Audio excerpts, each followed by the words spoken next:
et bienvenue sur IDFM Radio 98 FM. C'est l'émission Femmes en Lumière qui commence. Laetitia et Myriam avec vous. Une émission qui vous présente des femmes de tous horizons et des personnalités atypiques, toutes plus inspirantes les unes que les autres. Via un témoignage à cœur ouvert, ces femmes de notre région et d'ailleurs vous partagent ici leur histoire. Oui, et aujourd'hui dans l'émission Femmes en Lumière, nous avons le plaisir d'accueillir Delphine Bain-Roussel, une femme passionnée, curieuse et pour cause. Sa vie de chercheuse et de docteur en pharmacie et en sciences l'a amenée à vivre 1000 expériences différentes dans le domaine de la biochimie, de la chirurgie cardiaque, de la pharmacologie cardiovasculaire et j'en passe.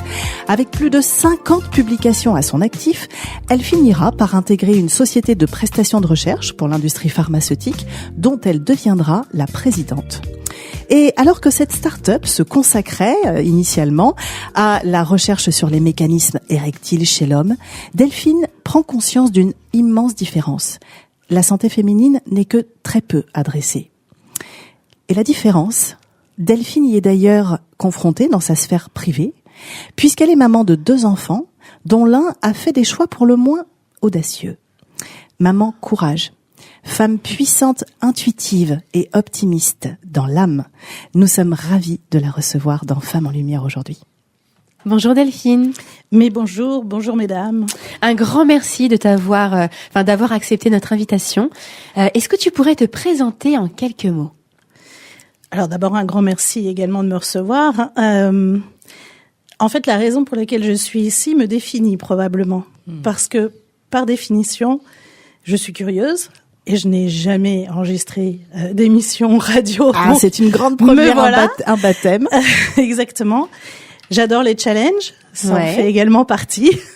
Je n'aime pas beaucoup me raconter, et donc l'expérience m'interpelle. Et finalement, correspond également à ce que j'aime, c'est-à-dire transmettre. Et donc finalement, mais j'espère à la suite de cette émission que j'aurai réussi à transmettre quelques-uns des messages qui me tiennent à cœur. Et alors, donc, en effet, la transmission, c'est quelque chose que tu as partagé depuis de longues années. Mais alors, est-ce que tu peux nous raconter d'où tu viens ? Est-ce que tu viens d'Île-de-France ? Quel parcours tu as eu ? Alors, je suis issue d'une famille de 3 sœurs. Je suis l'aînée. C'est une force d'ailleurs de faire partie d'une sororité précoce, puisque mes sœurs sont également des femmes très inspirantes et qui ont vraiment bien réussi chacune dans leur domaine. Une famille relativement aisée d'Île-de-France, de Paris même, qui au départ n'était pas prédestinée à des choses extraordinaires. Et puis l'été 83, mon père est rentré à la maison un soir en nous annonçant que on allait vivre une aventure familiale, une aventure d'expatriation, puisque nous avons à cette occasion déménagé dans la région new-yorkaise, dans le nord de New York, dans une banlieue très huppée, ambiance Wisteria Lane de Desperate Housewives. Tu avais quel âge à ce moment-là ? J'avais 12 ans et demi. D'accord. Et voilà. Donc vous partez. Et donc on part, femmes et enfants, dans les bagages pour vivre cette expérience tout à fait unique, qui me marquera véritablement tout le long, parce que au-delà d'apprendre l'anglais, d'accord, mais ce qui n'était pas complètement inutile vu que j'avais appris l'allemand en première langue, mais donc je me retrouve finalement aux États-Unis avec l'expérience de vivre ce qu'est une scolarité dans un établissement scolaire américain. Alors voilà, c'est ça, parce que tu avais le choix d'intégrer une école française ou bien américaine, et toi tu fais le choix. On te pose la question, 12 ans, 13 ans. Oui, on me pose la question et je me dis, tiens, allez, ça a l'air sympa. Alors, est-ce que j'ai certainement été influencée par des lectures, par des séries américaines, enfin en me disant allez hop, c'est parti, une certaine dose d'inconscience, mais il en faut aussi dans les choix qu'on fait. Et me voilà arrivée donc dans un système scolaire extrêmement différent, avec une langue que je maîtrise pas vraiment, on va dire, même si mes parents avant de partir quand même m'avaient placée dans un établissement international avec apprentissage accéléré de l'anglais, mais enfin bon, petit bagage fragile néanmoins. Et là, tu vas y rester combien de temps, du coup? On y reste 3 ans. D'accord.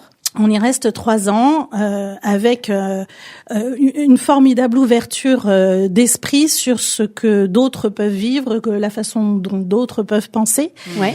Et puis une soif insatiable, parce que ça, c'est vraiment ce qui définit mes parents, qui sont des gens formidables, qui nous ont très vite emmenés voyager, observer, regarder et au sein des États-Unis, du coup. Admirer, voilà, les façons différentes qu'ont les gens de vivre. Et alors, du coup, donc cet apprentissage, il va durer donc 3 ans, donc de tes 13 ans, 12 ans à 15 ans, donc vraiment un petit peu toute une bonne partie de l'adolescence. Selon toi, quel a été le plus grand apprentissage de cette expérience? Alors, déjà, pour arriver dans un pays différent quel qu'il soit, c'est pas spécifique aux États-Unis, il faut faire preuve d'adaptabilité et d'ouverture d'esprit. Je pense que là, il faut laisser de côté ses certitudes. Alors, je suis pas sûre que j'en avais beaucoup à 12 ans, mais néanmoins, on est forgé quand même beaucoup par le système dans lequel on est, et notamment le système scolaire français, qui est quand même assez rigide, et c'est juste l'opposé aux États-Unis. En fait, alors, les États-Unis, par quoi ça se... Voilà,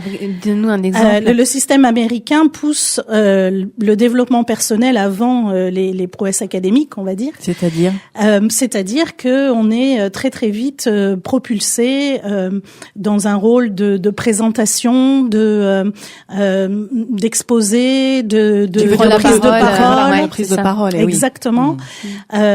Et donc l'enseignement est beaucoup moins descendant que ce qu'il peut être en France. Et donc ça participe de la confiance en soi aussi. C'est pour ça que tu parles de développement personnel. Exactement. Je pense que, et d'ailleurs c'est souvent ce qui caractérise, à vrai dire, les Américains quand on les voit, les rencontre, on se dit quand même lui il est un peu, il la ramène un peu même. Eh bien. J'ai envie de dire c'est normal parce qu'il a été éduqué comme ça. Ouais, c'est une assurance en fait que une véritable assurance. Ouais. Et que tu penses que tu as acquise là-bas? Ah ben complètement, complètement, parce que j'ai été complètement introvertie, complètement effacée même. Je pense en tant qu'enfant et début d'adolescence. Et je pense que ça m'a véritablement poussée à me dire après tout j'ai aussi des trucs à dire. Voilà. Hein. Comme quoi, il n'y a pas de hasard. Donc, en fait, tu pourrais qualifier ce séjour de 3 ans de voyage initiatique? Ah, mais complètement. Ouais. Complètement. Puis en plus, c'était une aventure familiale. Donc ça, c'était unique. On a entre nous des souvenirs qui nous sont vraiment chers. Oui, bien sûr. Et forts, j'imagine, parce clairement. que le côté extraordinaire de l'expérience. Et qui nous a soudés. Ouais, c'est ça. Et tes sœurs, elles l'ont vécu de la même manière? Elles ont acquis cette assurance? Alors, je pense que ça leur a bénéficié de la même manière. Alors, elles n'étaient pas dans le système scolaire américain parce qu'elles étaient trop jeunes et mes parents avaient jugé à l'époque qu'il fallait d'abord consolider quand même le français et les bases, on va dire, nécessaires. D'autant que dans leur idée, il était très clair qu'on allait rentrer en France. Ouais. L'idée n'était pas de s'expatrier à vie. Et alors, justement, parce que voilà, justement, c'est aussi un petit peu ce qui motive le retour en France. T'es censé, là, le bac approche, on te dit, en fait, on dit à tes parents, la Delphine, en fait, elle est quand même très très avancée, là, elle pourrait passer son bac tout de suite et non pas l'année prochaine. Et là, ils prennent un peu peur parce qu'ils se disent, ils commencent à se projeter, à se dire, oh là là, mais si elle passe son bac ici, elle va vouloir faire ses études ici, donc elle va vouloir rester ici. Et donc elle va faire sa vie. Non, et c'est pas du tout comme ça qu'on l'avait vu au départ. Bon, exactement. Donc vous rentrez en France, alors comment ça se passe ce retour en France? Personne n'est content en fait de rentrer en France. Et à vrai dire, moi je n'avais pas conscience que c'était entre guillemets à cause de moi qu'on rentrait en France. Parce que ça, mes parents ne me l'avaient pas explicitement dit. Et à vrai dire, moi j'étais hors de moi. Enfin, j'étais bien là-bas. Enfin, je m'étais fait les copains, les copines. On est dans les années combien là? Là, on est en 86. Donc moi, j'avais fait 4e, 3e seconde en fait là-bas. Je rentrais en première. Le lycée. Ça commençait à devenir fun. Là, ce qu'on me proposait, c'était de rentrer dans un système scolaire français. dont je connaissais la réputation, hein, même si je ne savais pas forcément nécessairement ce qui m'attendait, pour aller passer un bac français. Ça faisait 3 ans que j'avais pas fait de français, donc super. Inutile de dire qu'en termes de lecture, c'était pas tellement ça. donc pas très content, mais finalement vous rentrez et puis bon bah tu te laisses finalement porter, hein, bon par le choix de tes parents, et puis là tu vas commencer à faire des rencontres, parce que bien évidemment tu passes ton bac, on va passer tous les détails du parcours, mais il y a des stages marquants. Et moi il y a une expérience dont j'aimerais que tu nous parles quand même un petit peu, qui est celle de la rencontre que tu as faite avec une professeure. Oui, qui a créé donc le fameux mécénat chirurgie cardiaque que nous connaissons tous. Qui malheureusement est aujourd'hui décédée, mais vraiment une femme d'exception. Tu peux rappeler son nom? Francine Leca. Alors avant d'en arriver là, effectivement, je passe mon bac, je sais pas très bien dans quelle direction aller pour démarrer des études, mais d'ailleurs, la conseillère d'orientation que j'avais rencontrée à l'époque m'avait dit surtout éviter les études longues. Bah elle était bien inspirée. J'ai pas totalement suivi son conseil. Je m'inscris finalement en pharmacie parce que mon petit copain à l'époque avait décidé que ce serait une bonne idée, et je me suis dit tiens, ça a l'air sympa ça. Comprendre les médocs. J'ai toujours trouvé intéressant d'ailleurs le milieu médical d'une manière générale, de comprendre comment les pathologies s'instauraient, comment on pouvait combattre les pathologies à la suite de médication. Tes parents étaient dans le milieu ou pas? Pas du tout. D'accord. Absolument pas. Alors j'avais pas forcément envie de rencontrer des malade. Donc donc pharma ça t'allait bien. J'évite médecine. Pas médecine, mais pharma. Bon, très bien. Donc je démarre pharma, et au cours des études de pharmacie, il y a un certain nombre de stages qui sont obligatoires.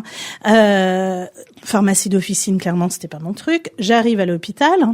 C'est un stage d'une année hôpital universitaire, et là, j'ai l'occasion de rencontrer une femme fantastique, qui est donc le professeur Leca, qui a créé cette association mécénat chirurgie cardiaque, qui vise à prendre en charge des pathologies lourdes cardiovasculaires qui nécessitent de la chirurgie cardiaque auprès d'enfants souvent issus du Maghreb et qui ne peuvent pas finalement avoir accès à ce type de soins.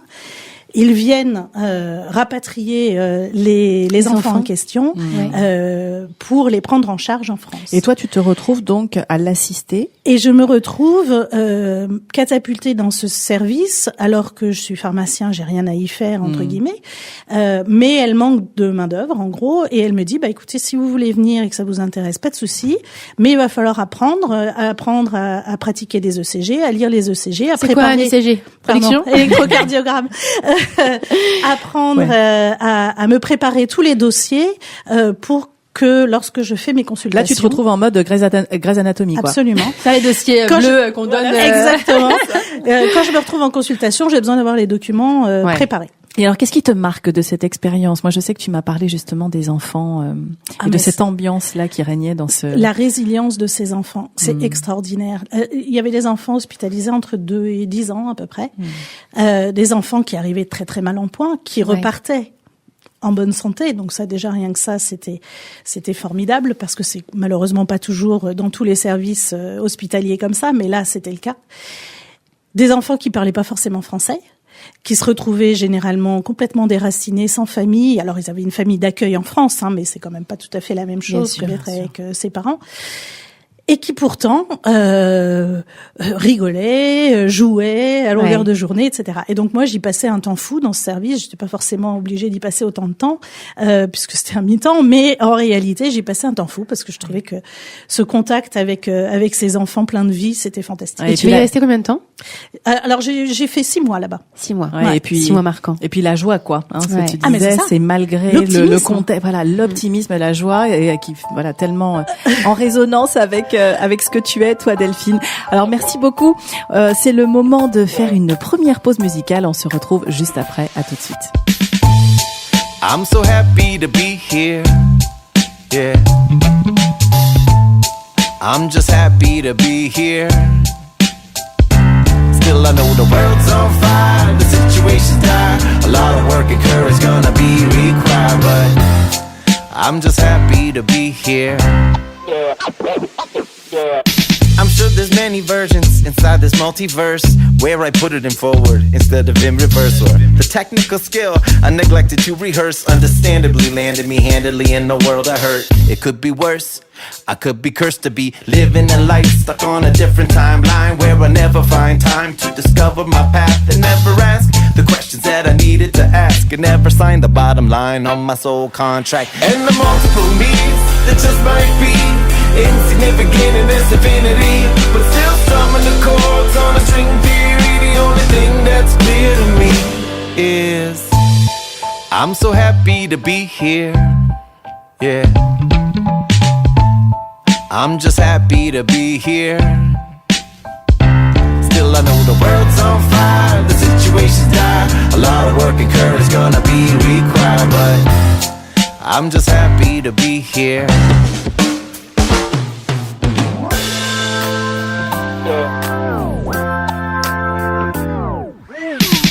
My body is a time machine, traveling through time and space at 60 minutes per hour. But my mind is like a trampoline, it lets me instantly bounce between different scenes of super strange superpower. It could get weird, I could appear like a ghost, visiting myself as a kid to let him know it's not that bad and he should learn to self-forgive. And I could go to my bedside near my death and just laugh with that old man as we enjoy my last breath. And the multiple me's that just might be insignificant in this infinity, but still strumming the chords on a string theory. The only thing that's clear to me is I'm so happy to be here.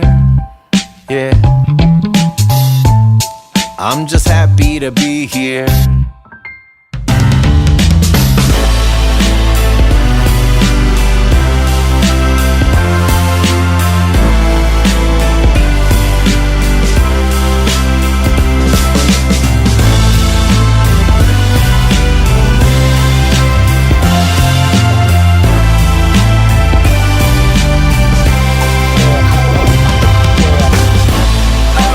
Time to remind you to find you.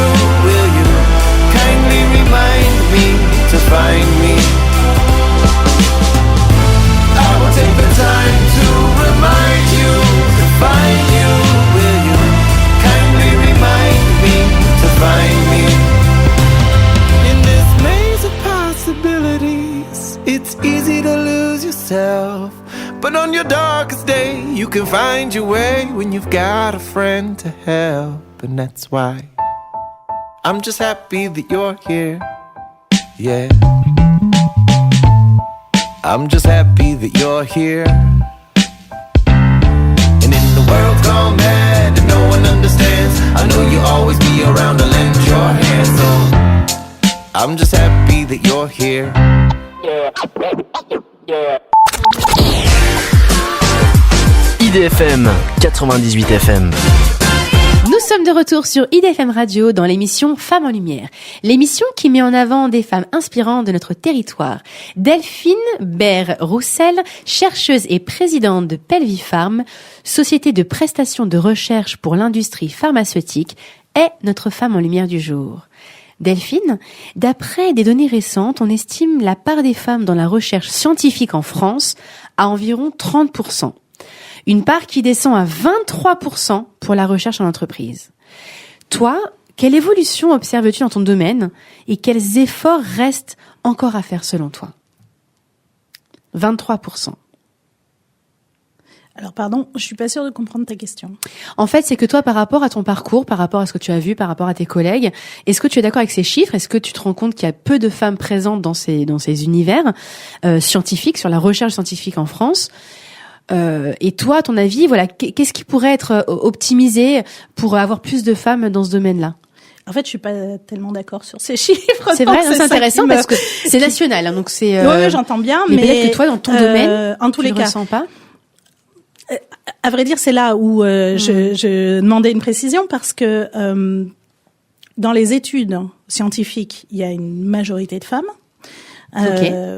Et donc, je pense que cette prédominance, elle existe.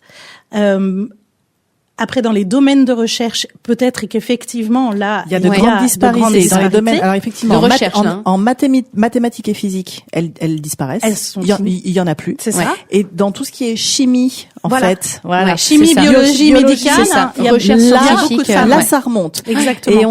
Et on a une baisse par contre notable sur tout ce qui est accession en fait au poste. Ça, c'est sans nul doute. Et voilà. Voilà. Et notamment aussi pour la recherche aussi en entreprise. Alors oui, possiblement.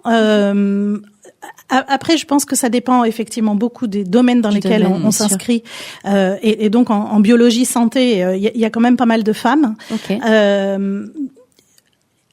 Et je pense qu'après, il faut considérer les différents axes thérapeutiques dans lesquels on s'inscrit. Oui, bien sûr.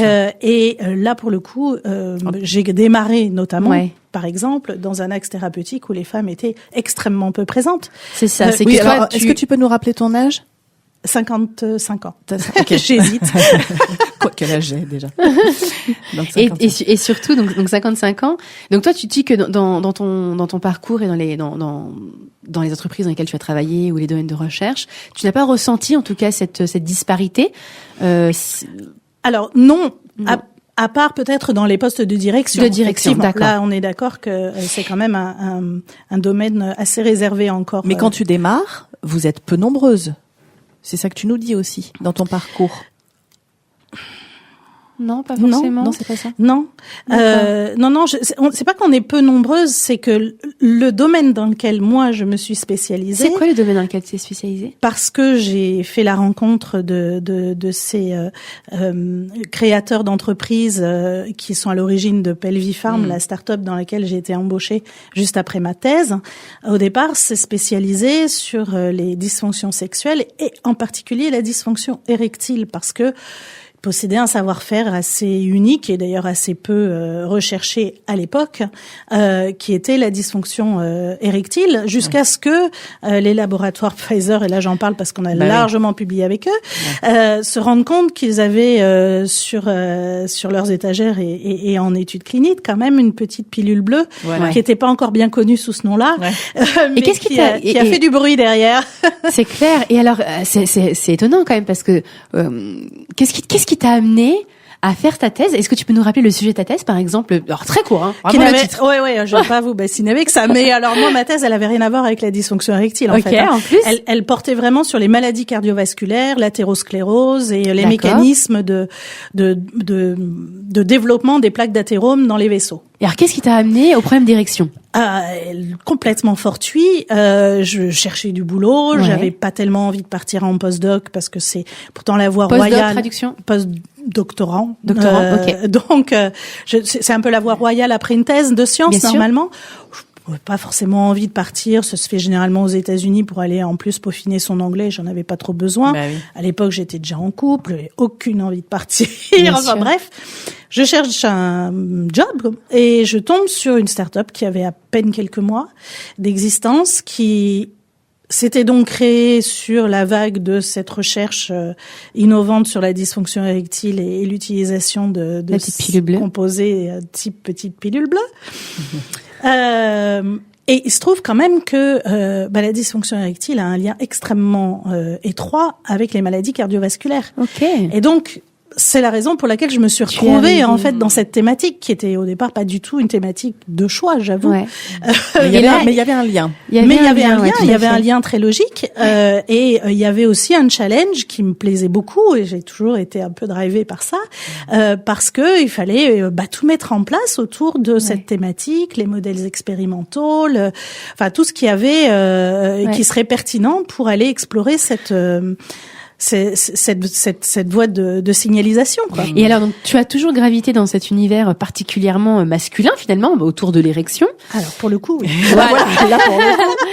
Et du coup, dans votre domaine de recherche principal, ça a été donc principalement le dysfonctionnement érectile, donc les problèmes d'érection, si on veut vulgariser les choses. Comment ça s'est passé pour toi en tant que femme de t'occuper de ces sujets comme fort masculins? Comment tu as vécu les choses? Alors, peut-être c'était presque un avantage parce que c'était un peu prendre le contre-pied finalement. Je me rappelle quand même de certains congrès, colloques, etc. où je prenais la parole face à une congrégation d'hommes potentiellement un peu vieillissants et leur parler de leur fonction érectile. Ça avait un côté un peu marrant, en fait. C'est cocasse, c'est clair. Et ça me permettait finalement peut-être de faire passer des messages plus facilement que ce qu'un homme aurait pu faire. Ah, c'est vrai. Avec plus de recul, peut-être, tu penses? Je pense. Et puis un œil un peu nouveau, une façon d'aborder les choses de manière plus clinique et moins émotionnelle. Ouais, c'est ça. Moins subjective. Est-ce que tu as déjà eu des remarques en disant, tu peux pas comprendre, t'es une femme? Non, jamais. C'est vrai? Non, jamais. Okay. Non, jamais. Ça a toujours été extrêmement respectueux, même si, effectivement, peut-être que ça leur a passé par la tête. Hein. Oui, non, mais c'est ça, tu vois. De quoi elle parle? La crédibilité, voilà, tu vois ta crédibilité, en vérité. Mais c'est ça qui est intéressant, hein, quand les rôles s'inversent. Que les rôles s'inversent, parce qu'au final, dans la recherche médicale, c'est un petit peu ce qu'on subit nous en tant que femmes, en vérité. Hein, la majorité des chercheurs on va en parler. Voilà, et oui, la majorité des chercheurs là c'est vrai, là historiquement étaient des hommes, la recherche se faisait sur des hommes, donc c'est vrai que tu es en train de changer. Tu as pris oui, voilà. Et oui. Mais d'ailleurs grâce à des personnes comme toi, puisque Delphine, donc tu finis par prendre alors Pelvifarm, juste pour préciser, donc tu y es depuis 25 ans. Près 26 maintenant. Presque 26 comme le temps passe. Bon, tu as grandi dans cette entreprise jusqu'à en prendre la tête il y a 10 ans maintenant. Hein, ça fait 10 ans que tu es à la tête de cette entreprise. Et à quel moment est-ce que tu te dis tiens, on va donner une orientation plus axée santé féminine justement? C'est toi qui initie ce mouvement. Oui. Alors, j'ai eu beaucoup de chance au fur et à mesure de mon parcours. D'abord, j'ai été accompagnée, et ça, je voudrais quand même le souligner, par des patrons hommes. Ouais. Particulièrement, je vais faire un anglicisme atroce, supportifs, qui ont soutenu vraiment ma façon de travailler, qui était quand même assez indépendante. Je pense qu'assez vite, ça leur est bien apparu qu'il fallait pas quand même trop peser sur mes épaules. S'immiscer dans ta sinon façon je risquais de ruer un peu dans les brancards. Mais moyennant quoi, avec ma carte blanche, à peu près, ils t'ont fait confiance. J'avais envie de développer plein de choses. Et je débordais d'activités et d'envie. Et donc, j'ai quand même, grâce à eux, progressé énormément. Et donc là, et c'est bien de souligner qu'il y a des hommes qui soutiennent aussi, des parcours féminins. Exactement. Non, j'ai pas du tout été.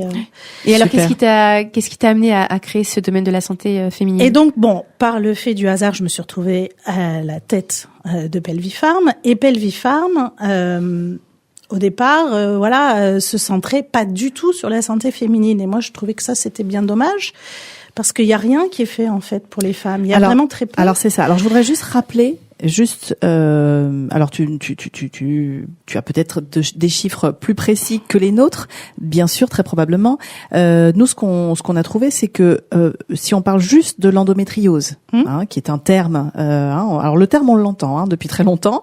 On sait qu'on est à une femme, ça touche une femme sur 10 en âge de procréer, donc c'est 2 millions de femmes en France, et le délai moyen de diagnostic est estimé entre 7 à 10 ans. Il reste estimé entre 7 à 10 ans. Exactement.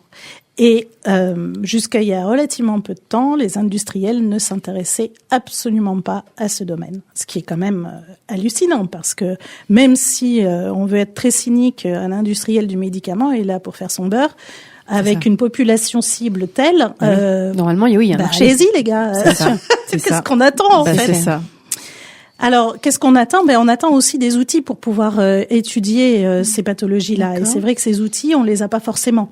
Donc, tu penses que c'est pour ça? Ah non, pourquoi les sujets féminins sont si peu adressés, alors que pourtant peut-être parce que les femmes l'ont pas suffisamment mis en avant aussi. Il faut également qu'on en parle. Oser en parler, briser le tabou. Les règles douloureuses, bien sûr.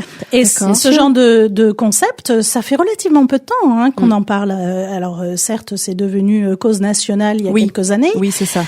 Mais c'est pas si vieux. C'est quoi, 3-4 ans? C'est clair. C'est quand même pas très vrai. ancien. C'est vrai. Et l'endométriose, ça date bien avant. Hein. Donc, moi-même, j'ai été diagnostiquée il y a à peine 1 an d'endométriose et j'ai eu des énormes douleurs pendant 15 à 20 ans. Oui, on est sur des errances médicales. Des errances. Cette errance de diagnostic, elle est terrible. Elle est terrible et c'est un poids pour les femmes qui en souffrent absolument énorme. Parce qu'il n'y a pas aujourd'hui de médicaments, il faut le rappeler, pour soigner l'endométriose. Ben non. Voilà. La seule chose qui est disponible aujourd'hui, ce sont des médicaments, on va dire, castrateurs chimiques pour mettre à l'arrêt finalement les cycles hormonaux. Mais généralement, ça touche des femmes jeunes qui sont en âge de procréer, donc c'est complètement incompatible. Pas adapté du tout. Donc en fait là tu as décidé d'orienter un petit peu donc sur tous les sujets liés à la ménopause, donc à l'endométriose, on est en train de le dire, au syndrome ovarien polykystique. C'est ça? Absolument. Donc, ouais.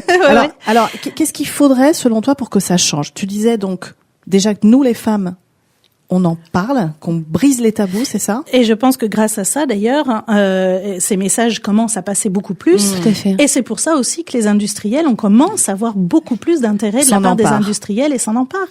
Et c'est parce que, et en fait, les industriels sont très grégaires, hein, donc à partir du moment où il y en a un gros qui y va, il y en a 2, il y en a 5, il y en a 25. Voilà.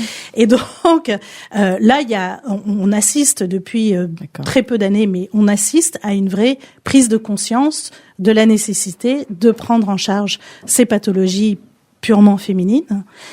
Tout comme d'ailleurs, on a également aujourd'hui une prise de conscience sur le fait que les médicaments n'agissent pas exactement de la même manière selon que l'on traite des hommes ou des femmes. Alors ça, on a constaté qu'il y a plus d'effets secondaires d'ailleurs chez les femmes. Exactement. Et que ça fait donc l'objet les études de cliniques aujourd'hui, qui sont pratiquées exclusivement, elles sont pas toutes comme ça, mais pour celles qui sont pratiquées exclusivement chez les hommes, mais c'est une hérésie. Il faut également regarder ce qui se passe chez les femmes. Et ça commence à arriver de plus en plus, et tant mieux. Bon. Et j'ai juste une dernière question sur le sujet, parce que comme le disait Myriam, tu as ouvert la voie à des études sur la ménopause, sur l'endométriose, les kystes ovariens, etc. Alors c'est vrai, comme tu disais, l'endométriose est aujourd'hui une cause nationale, mais qu'est-ce qu'il en est des autres que toi tu supportes? Parce que tu parlais que vous manquiez d'outils, mais est-ce que c'est des outils financiers? Est-ce que vous avez besoin de subventions du gouvernement? Est-ce que c'est des outils privés? Comment est-ce qu'on peut faire pour que tous les sujets de la santé féminine soient mis au même plan? Alors, bon, moi je vais regarder par la petite lunette qui nous concerne. Hein. C'est effectivement un soutien financier pour pouvoir développer ces outils de mise en évidence d'efficacité de potentiels futurs médicaments. Ça existe vraiment très très peu. Donc c'est de la recherche, quoi. Et c'est de la recherche. Tu parles de recherche. De la recherche de l'histoire naturelle. On sait toujours pas exactement pourquoi l'endométriose se déclare chez certaines femmes et pas chez d'autres. Ça c'est toujours pas très clair. On connaît pas bien les causes. Donc, à la fois la recherche fondamentale et la recherche appliquée ont clairement besoin de fonds pour pouvoir avancer. Vous avez des investisseurs privés qui veulent quand même investir, ou c'est très rare? Il y a certains industriels, des gros acteurs, qui acceptent effectivement de contribuer, on va dire, à la recherche avec un grand R si c'est possible, avant d'aller tester leurs propres médicaments. Ouais. En tout cas, donc en effet, hormis les aspects purement financiers qui sont également le nerf de la guerre, ce que tu préconises aussi toi, Delphine, c'est vraiment nous en tant que femmes, osons parler de ces problématiques-là et oui, et il n'est pas du tout impossible débat, de penser que si Pelvifarm a pris cette orientation-là, c'est aussi parce que j'en suis à la tête. Voilà. Ça, il faut la voix des femmes. Oui, mais c'est la voix des femmes est importante. C'est pour ça que c'est important. Alors, ça veut pas dire qu'un homme n'aurait pas eu cette idée-là aussi, mais c'est certain mais il aurait été moins sensible, c'est normal. J'ai probablement été plus sensibilisée à ces choses-là. Merci beaucoup en tout cas Delphine pour ce témoignage encore fort et inspirant. En tout cas, c'est le moment de faire une seconde pause musicale et on se retrouve juste après. À tout de suite. I'll smile, I know what it takes to fool this town. I'll do it till the sun goes down and all through the night time. Oh yeah, I'll tell you what you wanna hear. Keep my sunglasses on while I shed a tear. It's never the right time. Yeah. I put my armor on so you are strong, I am. I put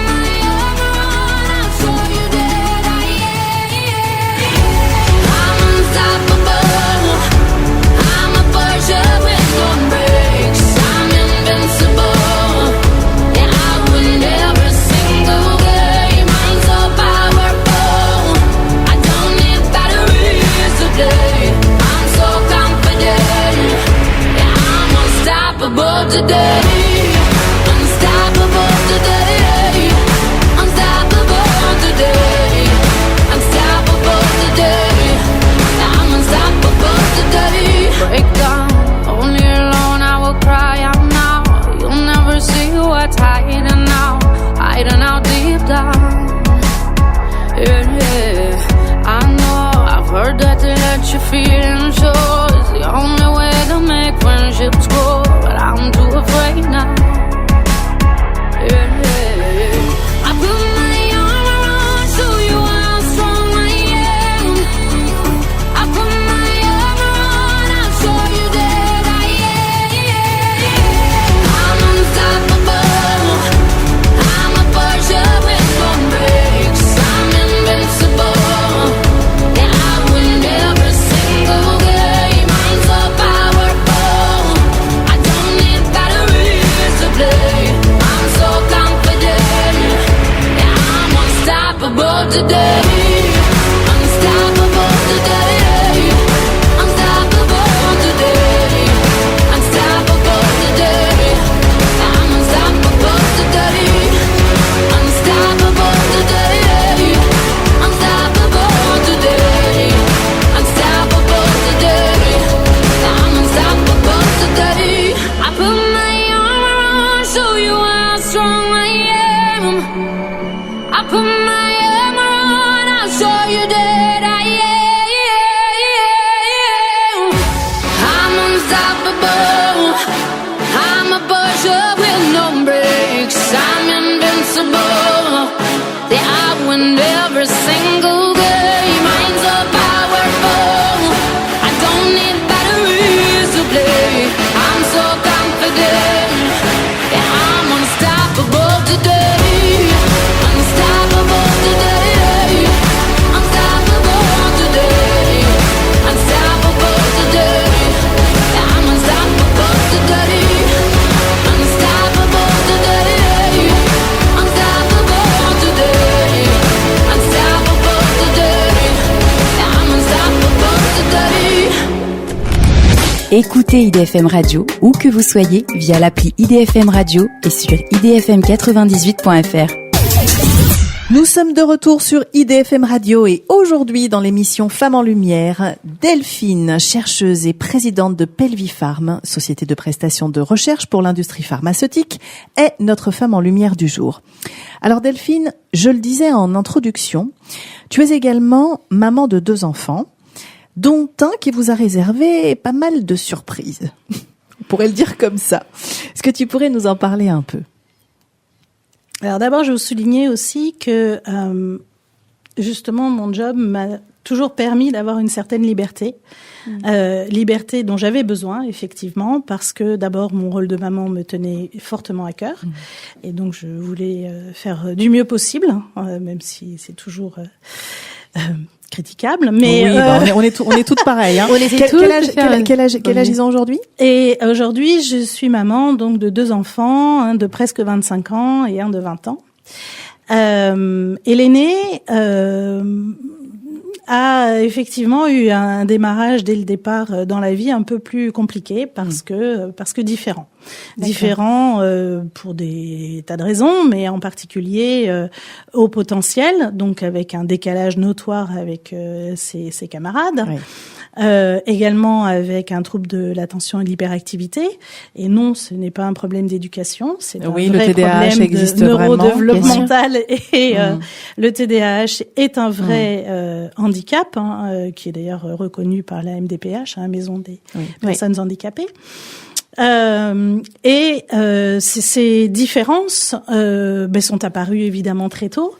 On fait que tous les ans, je me retrouvais convoquée par l'école, par le collège, par le lycée, pour me dire mais quand même il y a un truc là. oui, je vous confirme. Des vraies difficultés de vie pour cet enfant qui s'est toujours senti différent. qu'on a essayé d'accompagner du mieux possible. Donc, qui a pu faire une scolarité quand même, aller jusqu'au bout de sa scolarité. Oui, quand parce même, que malgré son tout. haut potentiel lui a permis de compenser énormément. Mais après, il fallait énormément l'accompagner et être derrière parce que il y avait ni les cours notés, ni les devoirs, ni machin. Et puis là, c'était à l'époque où il y avait pas Pronote, pas les groupes WhatsApp où on prend en photo les cours et hop, c'est réglé. C'est toi qui accompagnais, c'est toi qui aidais ton donc enfant. je courais après les cours, j'allais faire des photocopies, je ramenais, enfin bref, c'était un peu lourd, hein, il faut quand même bien l'avouer, assez prenant, et c'est là où j'avais vraiment besoin de temps pour pouvoir conjuguer à la fois ma vie pro et ma vie perso. Et il n'était pas question que je fasse une croix sur cette partie perso. Bon, in fine, ça se termine super bien parce que cet aîné en question aujourd'hui a terminé son école d'ingénieur, très bonne école, avec d'un point de vue académique un parcours tout à fait satisfaisant. Après, ça reste un enfant ou un jeune adulte aujourd'hui qui est pas très bien dans sa peau, qui a des difficultés sociales notoires, qui a du mal finalement à s'insérer quand même dans la société et qu'il faut continuer à accompagner quand même parce que Quand tu dis le mot accompagner, est-ce que tu as eu des accompagnants, des gens qui t'ont aidé Alors c'est ça qui est terrible en fait, la prise en charge de ces différences est vraiment insuffisante en France. C'est en tous les cas mon point de vue parce que on s'est tourné vers... alors déjà, en termes de diagnostic, on parlait du diagnostic de l'endométriose, mais alors le diagnostic du TDAH, c'est bien pire. Hein. Ouais. Pire, je sais pas s'il faut mettre d'ailleurs une échelle de valeur, mais c'est du même acabit. Parce que on a erré un temps fou, on a fréquenté tonnes de psychiatres, psychologues, psychométriciens, sophrologues, graphothérapeutes, bref, j'en passe. Jusqu'à ce qu'on nous dise peut-être. Et donc c'était une piste, mais enfin c'était pas non plus une solution parce que finalement le mal-être subsiste et continue à s'exprimer. Et donc c'est là où l'accompagnement est nécessaire. Donc en tout cas, cet accompagnement, il n'a pas été suffisant, comme tu le dis, un diagnostic assez tard. Et qu'est-ce qui t'a permis de tenir cette vie professionnelle? Parce que comme tu le dis, t'as gravi les échelons, t'as pris ton poste de c'est quoi, directrice, présidente de... D'abord, j'étais directrice scientifique, puis effectivement présidente. Et comment tu as su conjuguer cette vie de maman et cette vie de responsable tous les jours? Qu'est-ce qui t'a aidé à tenir et à faire que tu as pu jongler entre ces deux priorités? Je pense que j'ai toujours eu la capacité à compartimentaliser suffisamment pour que existent ces deux vies parallèlement. Okay. On peut parfaitement, j'en suis convaincue, réussir professionnellement tout en ayant suffisamment de temps à se consacrer pour ce qui paraît important. Alors moi, c'était ma vie de famille, mais après... Oui, sauf que là, il y a quand même un contexte particulier, parce que comme tu le disais, il faut aller faire les photocopies des cours, parce que... c'est pas simple quand même. Parce que l'enfant est pas en mesure de vraiment tout noter. Donc, c'est quand même... T'avais une assistante, t'avais ton mari qui t'a aidé, ou t'as tout géré, t'as tout porté de main. Moi, je me dis, c'est une superwoman, quoi, parce qu'on sait les difficultés. Alors, j'ai pas mal porté, mais bien sûr que mon mari était là, naturellement. Mais il était également concerné d'ailleurs. Hein. Bien sûr. Et puis j'ai eu ces patrons qui me laissaient m'organiser comme je l'entendais. Oui, il y a ça aussi en fait. Hein. Et ça c'est important aussi de le rappeler. C'est que dans la sphère professionnelle, pouvoir travailler avec des gens qui prennent aussi en compte un minimum ce que vivent les collaborateurs. Ils étaient au courant et ça c'est hyper important. Et voilà, ils étaient parfaitement conscients du moment où j'avais besoin de temps et ils me le laissaient. Et puis probablement que toi aussi, dans ta façon de gérer les choses, de les appréhender, tu avais dit bien leur montrer que c'était une priorité pour toi, quoi. C'était une priorité, mais en même temps, je ne négligeais pas pour autant le reste. Exactement. Exactement. Seulement, il fallait me laisser la possibilité de m'organiser pour que les deux puissent exister. C'est ça. Ça a duré combien de temps?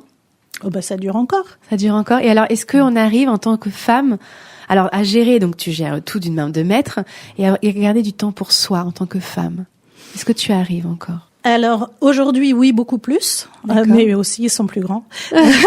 Je pense qu'il y a eu un moment quand même, j'ai forcément été un petit peu entre parenthèses parce que là, pour le coup, ça manquait un petit peu d'heures dans la journée. Hein. Ouais, bah oui, quand ils sont plus jeunes, c'est sûr que c'est plus compliqué. Ouais. Mais bon, là, après, je pense que également toute femme qui conjugue à la fois une vie professionnelle et perso rencontre cette situation-là. Hein. Ouais, donc là, je pense qu'il n'y a pas de. Alors, donc raconte-nous un petit peu tout ce que tu fais en dehors, hein, parce qu'alors on oui, a c'est ça, le temps pour soi. multi-passion. Donc on parle de temps pour soi. Donc maintenant que voilà les choses rentrent un peu dans l'ordre. Donc on a donc t'as fait 12 ans de piano. Alors aujourd'hui, j'ai une vie il y a quand même la musique. Ah bah voilà. T'es passionné de musique. Mais j'adore. Le temps passe très très vite. Sport. Alors. Je fais, oui, je fais du sport parce que c'est absolument indispensable. Je joue notamment au tennis. Ça fait un nombre d'années certains que je joue au tennis et j'y tiens. Très régulièrement. J'ai fait beaucoup de musique jeune grâce à mes parents qui m'ont mis au piano. Et pour mon père, c'était extrêmement important. Il est lui-même très très bon musicien. Mais le piano, enfin, j'aimais bien ça, mais je trouvais ça très solitaire, en fait, comme activité. Ça ne me convenait pas totalement. D'accord. Et j'ai... 12 ans quand même. Ouais, 12 ans, mais j'avais peut-être pas mon mot à dire à ce moment-là. Et alors, du coup? Je me suis mis au chant, grâce à mon mari, d'ailleurs. On a fait de la chorale et on fait toujours de la chorale. Ensemble, très régulièrement. Super. Et donc ça, toutes les semaines, hein, on fait partie du chœur de chambre de Versailles que je salue et et on monte entre 2 et 3 spectacles par an. Donc rien que ça. Hein. Tu vois, quand je parlais de temps pour soi, c'est chouette. Du coup, t'arrives à jongler toutes ces vies. Et puis à côté de ça, il y a c'est pas fini. Un an et demi. C'est pas fini. Mon mari m'a offert à Noël un saxophone. Ok.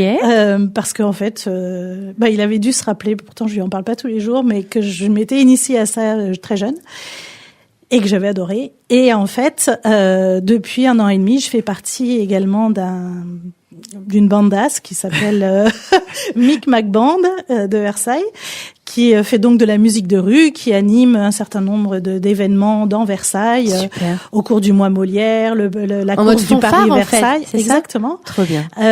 Qui joue pour la fête de la musique bien sûr. Enfin bref, qui anime un certain nombre d'événements au cours de l'année.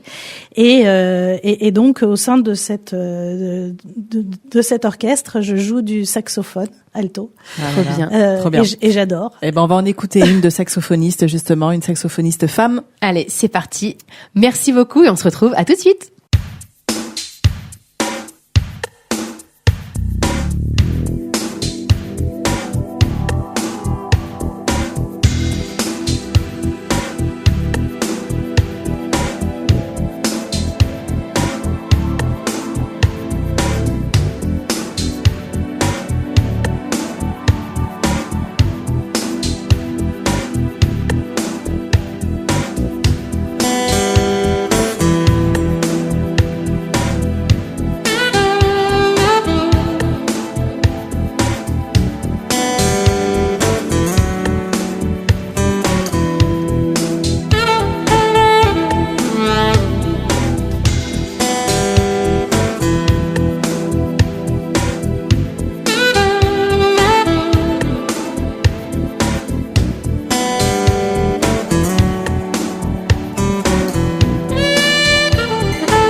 écoutez IDFM Radio sur le 98 FM.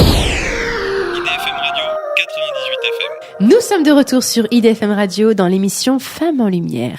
Et avec nous, Delphine, qui est chercheuse et présidente de Pelvifarm et qui va se prêter dans quelques instants à l'interview Spotlight. Delphine, es-tu prête ? J'espère. Allez, c'est parti. T'as pas le choix de toute façon. Alors, imaginons, aujourd'hui, tu aurais un sujet de recherche à développer, mais ce sujet de recherche serait une série Netflix. Ce serait plutôt un thriller scientifique ou une comédie romantique de laboratoire. Je suis indécrottable romantique. Ah, j'adore, je valide. Donc Grey's Anatomy avec comment il s'appelle le docteur Mamour. Mais oui. Ouais, c'est ça. Et puis les Bridgerton. Ah, et puis, d'accord. Ah, donc t'es plutôt dans cette team-là, toi. Ah, mais c'est terrifiant. Ah, c'est terrifiant. Ah ouais, je suis C'est pas l'objet un de thriller, mais moqueries c'est terrifiant. régulières à la C'est vrai. maison. Alors là. Ça fait du bien. Et alors, les Bah films oui. de Noël, on en parle, Dominique? Bah oui, non, mais c'est clair. C'est clair. Moi, je suis à fond film de Noël, livre de Noël. Bah, moi, ça commence dès le mois d'octobre. C'est pas vrai. Ah ouais, j'adore ça. C'est trop marrant. Alors, Aïe, aïe, aïe. autre question, attention, c'est parti. Si tu devais choisir entre labo, piano et saxo, ce serait quoi? Oh, c'est trop dur, ça. Ouais, elle est super dure, On celle-là, n'est pas j'avoue. du tout obligé de choisir. Pourquoi? Alors, ok, choisissons deux Oh, parmi les trois. c'est le jeu des questions. Bah, Deux labo parmi les saxo. trois. Ouais, labo saxo. Ça, j'ai fait Labo bon saxo, choix, déjà. C'est vrai. Labo saxo. Ouais. Ça marche. Allez, si tu pouvais injecter une molécule miracle dans le système de santé français, ce serait quoi? L'envie. L'envie d'avoir envie, comme disait quelqu'un. Ouais. Dédicace à Johnny. L'envie ou la volonté? Ou la volonté. Ouais. Il y a rien de tel qui m'énerve, par exemple, que les gens qui vous disent bon courage. Mais pourquoi bon courage? Ouais. Enfin, non, bonjour, bonne chance peut-être, mais bon courage. Mais pourquoi tu dis ça? Pourquoi tu dis ça? Ah, C'est un peu ce qu'on te dit quand tu dis je suis chercheuse. Non. C'est quoi le bon courage? Mais le bon courage, je ferai attention. Les gens disent ça spontanément, sans arrêt. Tu veux dire bon dans la vie de tous les courage. jours? Ah oui. bon courage. Ah, Ouais, oui, non, mais tous les c'est vrai, jours. c'est vrai. Mais pourquoi bon courage? J'ai pas besoin de courage quand même pour vivre ma vie. Enfin, Ouais. D'accord. Alors Alors là, de... la Donc, question la volonté, c'était donc la volonté. Mais pour le système de santé français. ouais, bon, ça c'était Mais pas non, mais spécifique. moi, mais en même temps, mais si jamais ils ont l'envie, en fait, tu développes tout avec de l'envie ouais. et de la volonté. Moi, j'ai compris la petite baguette magique là, la molécule miracle, non? Ouais. Ouais, non, mais d'accord. Oui, non, mais je comprends. Tu vois ce qu'on veut? Moi, je l'ai d'accord. compris. Oui, non, mais c'est vrai. C'est vrai qu'il y a, si on s'adresse d'un point de vue, voilà, politique général, faire en sorte que, voilà, les mesures qui soient prises provoquent du bonheur, de la joie et le fait que les gens se sentent bien, c'est ça que tu veux dire? Ouais. D'une façon plus générale, très bien. Alors, 4e question Spotlight sur 5. La découverte scientifique que tu aurais adoré signer, même en tout petit microscopique en bas de page, ça serait quoi?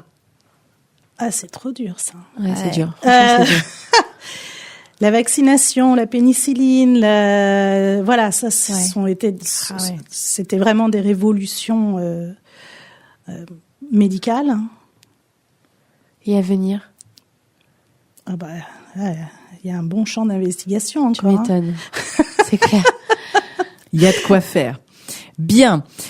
Alors, entre la pipette, le microscope et la machine à café, selon toi, c'est qui la vraie star au labo? Ouais, rien de tout ça, en fait. Ah, C'est vrai, c'est qui qui n'est pas alors donné, ce serait quoi? C'est qui la star alors? C'est moi, non? Sûrement pas. Ça, non, vraiment pas. Alors peut-être la machine à café, bien que en fait c'est pas comme ça que ça se passe chez nous, mais le fait de pouvoir discuter, le fait de pouvoir échanger, c'est là la grande force en fait des gens qui travaillent ensemble. Alors, d'accord, oui, c'est vrai, machine, mais clairement. Alors, ça, c'est quelque chose qu'on n'a pas forcément évoqué. Donc, vous êtes 15 personnes. Ouais. Hein, tu diriges une équipe de 15 personnes. Vous Ouais. êtes combien d'hommes, combien de femmes? Ça se répartit comment? Ah, on est principalement féminin. Ah, tu vois, c'est intéressant. C'est pas aussi. forcément un choix de ma part, hein, parce que encore une fois, c'est pour ça que j'ai eu une hésitation à vous répondre sur cette répartition sur la homme-femme, répartition. Bon, parce après, qu'en c'est- pratique, Moi, j'ai plus de candidates que de candidats. Hein. Oui. Mais quand tu es rentrée, il y avait plus d'hommes. Est-ce que tu penses Non. que c'est parce... Ah non, c'était pareil? Non, ouais. Ah, ok. Ouais. Oui, c'est vraiment le secteur, le domaine de recherche. Oui, c'est pour ça. En effet, où on va trouver. Non, je m'astreins entre guillemets. Enfin, j'essaye vraiment de recruter des hommes en fait, parce que je trouve que la complémentarité est unique. Ouais. Bien sûr. Elle est très importante. Bien sûr. On n'a pas du tout la même façon de travailler, on n'a pas la même façon de voir les choses en fait. C'est ça. Et donc c'est vraiment intéressant la complémentarité entre hommes-femmes dans la recherche. Donc la star, la machine à café, parce que c'est justement autour de ces échanges informels, de ces moments de discussion qu'on peut aussi, faire avancer les choses, communiquer, en vérité mieux se connaître. C'est la richesse humaine en fait. Et voilà, c'est ça. Bon, on sait aussi que c'est quelque chose, cette dimension-là humaine, c'est aussi ce qui te tient particulièrement à cœur dans ta façon de manager, dans ta façon de transmettre. Ouais. Bien sûr, bien sûr. Merci beaucoup en tout cas Delphine d'avoir joué le jeu des confidences. Notre émission touche à sa fin. Mais avant de la clôturer, oui, ça passe. C'est passé vite finalement. Qu'est-ce qu'on peut souhaiter à cette femme lumineuse que tu es pour 2026? Pourquoi s'arrêter à 2026? Alors j'ai envie de dire, je l'ai rajouté. Je sais pas, 2026, 2027, jusqu'à la fin des temps. Qu'est-ce qu'on peut te souhaiter? Dis-nous tout. De continuer à rencontrer des gens formidables, à vivre des expériences nouvelles et à nourrir la curiosité qui m'anime. C'est toujours cette curiosité insatiable et ce goût pour le défi et les challenges. Ouais. Eh bien, écoute, c'est tout ce qu'on te souhaite. Exactement. Delphine, merci infiniment pour ce partage plein d'optimisme et d'humanité. On te souhaite bien évidemment le meilleur pour la suite. Notre émission se termine. Un grand merci à nos auditeurs et auditrices de nous avoir accompagnés. Et on se retrouve sur IDFM Radio dans l'émission Femmes en Lumière mardi prochain de 18h à 19h en compagnie d'une nouvelle femme inspirante. En attendant, vous pouvez retrouver l'interview d'aujourd'hui en podcast sur le site d'idfmradio.fr, sur l'Instagram des Femmes en Lumière et sur notre chaîne YouTube. Encore un immense merci Delphine. Merci beaucoup à vous. À bientôt, à la semaine prochaine. À la semaine prochaine, au revoir. Merci de votre bienveillance.